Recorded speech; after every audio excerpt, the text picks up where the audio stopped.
ବାରତା ଆସିଛି ଆଜି। ଶୁଣ ଭାଇ ଏ ଭଉଣୀ, ନିରାଶାରେ ଅଛ କି ଆଜି?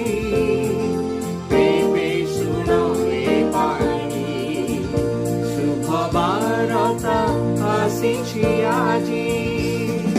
ସରଗର ଏ ବାରତା, ପ୍ରେମର ବାରତା,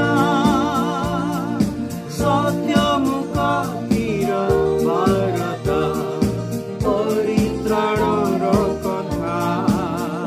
ଶୁଭ ବାରତା ଆସିଛି ଆଜି। ପ୍ରିୟ ଶ୍ରୋତା ବନ୍ଧୁ, ପ୍ରଭୁ ଶ୍ରୀଖ୍ରୀଷ୍ଟଙ୍କ ମହୋନ୍ନତ ନାମରେ ଆପଣଙ୍କୁ ଶୁଭେଚ୍ଛା। ପବିତ୍ର ବାଇବଲର ମାଥ୍ୟୁ ଲିଖିତ ସୁସମାଚାର 4 ଅଧ୍ୟାୟର 2 ପଦରୁ 4 ପଦ ମଧ୍ୟରେ ଆମମାନେ ଏହିପରି ପାଠ କରୁ। ପୁଣି 40 ଦିନ ଓ 40 ରାତ୍ର ଉପବାସ କରି ଶେଷରେ କ୍ଷୁଧିତ ହେଲେ। ଆଉ ପରୀକ୍ଷକ ତାହାଙ୍କ ନିକଟକୁ ଆସି କହିଲା, ତୁମ୍ଭେ ଯେବେ ଈଶ୍ୱରଙ୍କ ପୁତ୍ର, ତେବେ ଏହି ପଥର ଗୁଡାକ ରୁଟି ହେବା ପାଇଁ ଆଜ୍ଞା ଦିଅ। କିନ୍ତୁ ସେ ଉତ୍ତର ଦେଲେ, ଲେଖା ଅଛି, ମନୁଷ୍ୟ କେବଳ ରୁଟିରେ ବଞ୍ଚିବ ନାହିଁ, ମାତ୍ର ଈଶ୍ୱରଙ୍କ ମୁଖରୁ ନିର୍ଗତ ପ୍ରତ୍ୟେକ ବାକ୍ୟରେ ବଞ୍ଚିବ। 40 ଦିନ ଆଉ 40 ରାତ୍ର ଉପବାସ ରହିଲା ପରେ ଯେଉଁ କ୍ଷୁଧା ହୁଏ, ମନୁଷ୍ୟ ସର୍ବପ୍ରଥମେ ସେହି କ୍ଷୁଧା ମୋଚନ କରିବାକୁ ଚାହିଁବ। ଏହା ମନ୍ଦ ନୁହେଁ।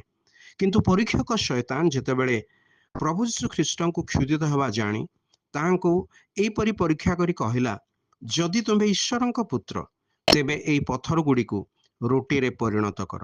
ଅର୍ଥାତ୍ ସେ ତାହାଙ୍କ ବ୍ୟକ୍ତିତ୍ୱର ପରୀକ୍ଷା କରୁଥିଲା।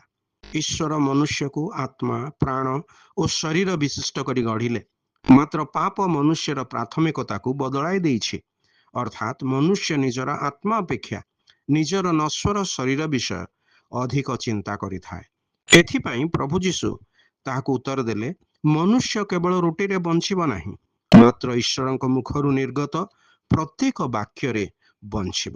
ଅର୍ଥାତ୍ ମନୁଷ୍ୟର ଜୀବନ ତାହାର ଶାରୀରିକ ଦଶା ଉପରେ ନିର୍ଭର କରେ ନାହିଁ, ବରଂ ଆତ୍ମିକ ଦଶା ଉପରେ ନିର୍ଭର କରେ।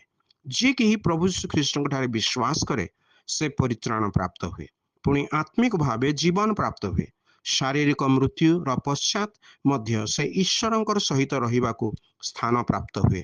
ମାତ୍ର ଯିଏ କେହି ପ୍ରଭୁ ଶ୍ରୀଖ୍ରୀଷ୍ଟଙ୍କ ଠାରେ ବିଶ୍ୱାସ କରେ ନାହିଁ, ସେ ଆତ୍ମିକ ରୂପେ ନିଜର ପାପ ଅପରାଧ ହେତୁ ମୃତ ଅବସ୍ଥାରେ ରହିଥାଏ। ଶାରୀରିକ ମୃତ୍ୟୁ ପରେ ସେ ଈଶ୍ୱରଙ୍କ ଠାରୁ ଦୂରରେ ଅର୍ଥାତ୍ ଅନନ୍ତ ନର୍କରେ ସ୍ଥାନ ପାଇବ। ତେବେ ଆପଣ ନିଜ ପାଇଁ କେଉଁଟା ବାଛିବେ?